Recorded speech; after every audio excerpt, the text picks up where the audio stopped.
خیلیا اهمال کاری رو با تنبلی اشتباه میگیرن. ولی فرقشون خیلی زیاده.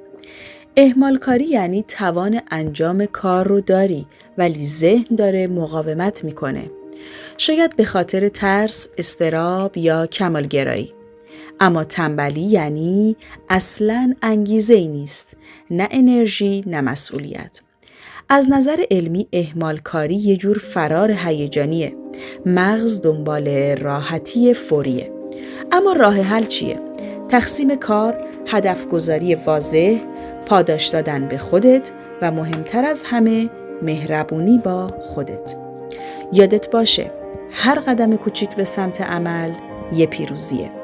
تو تنبل نیستی، تو فقط داری یاد میگیری چطور با خودت کنار بیایی.